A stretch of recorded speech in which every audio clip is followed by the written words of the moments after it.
നമ്മളൊക്കെ വയനാട്ടുകാരായിട്ട് കാവ് പോയില്ലെങ്കിൽ എന്താഘോഷമല്ലേ. അങ്ങനെ ഞങ്ങൾ കാവ് തീരുന്നതിൻ്റെ തലേ ദിവസമാണ് വന്നിട്ടുണ്ടായിരുന്നത്. നല്ല തിരക്കായിരുന്നു കേട്ടോ. എക്സാം ആയതുകൊണ്ട് തന്നെ തിരക്ക് കുറച്ച് കുറവുണ്ടാവുമെന്ന് വിചാരിച്ചു. പക്ഷെ തിരക്കിനൊന്നും ഒരു കുറവുമില്ല കേട്ടോ. കഴിഞ്ഞ തവണ വന്നപ്പോൾ ഞങ്ങൾക്ക് തൊഴാൻ വരെ പറ്റിയിട്ടുണ്ടായിരുന്നില്ലേ. അങ്ങനെ ഇന്ന് നേരെ തൊഴാനാണ് കേട്ടോ കയറിയിട്ടുണ്ടായിരുന്നത്. തൊഴുന്നവിടെയൊക്കെ തിരക്ക് കുറവാണേ. അതുകൊണ്ട് തന്നെ വേഗം തൊഴുതിറങ്ങാൻ പറ്റി കേട്ടോ.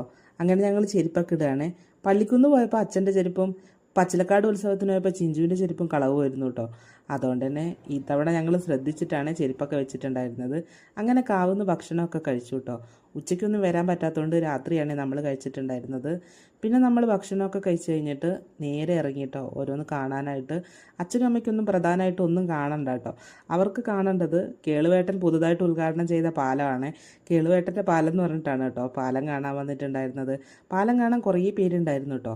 ഇവിടെ നിന്നിട്ട് നല്ല രീതിയിലുള്ള വ്യൂ ആണ് കേട്ടോ നമ്മുടെ ഈ ഗ്രൗണ്ടിലേക്കുള്ളത്. അവിടെ നിന്നും പാർക്കിങ്ങിലേക്ക് കുറേ ദൂരം നടക്കാനുണ്ടായിരുന്നു കേട്ടോ. പിന്നെ നമ്മൾ പോകുന്ന വഴി ചെറുകാട്ടൂർ ഇറങ്ങിയിട്ട് കുറച്ച് റോസാ ചെടിയൊക്കെ വാങ്ങിയിട്ടുണ്ടായിരുന്നു. സമയം 1 മണി കഴിഞ്ഞിട്ടുണ്ടായിരുന്നു കേട്ടോ. പിന്നെ നമ്മൾ പനമരത്തിറങ്ങിയിട്ട് നേരെ ഒരു ഗ്ലാസ് ചായയൊക്കെ കുടിച്ചിട്ടാണ് വീട്ടിലേക്ക് പോകുന്നത്. ഇത്തവണത്തെ കാവ് എന്തായാലും അടിപൊളിയായിരുന്നു കേട്ടോ. അപ്പോൾ സബ്സ്ക്രൈബ് ചെയ്യാത്തവർ സബ്സ്ക്രൈബ് ചെയ്യണേ.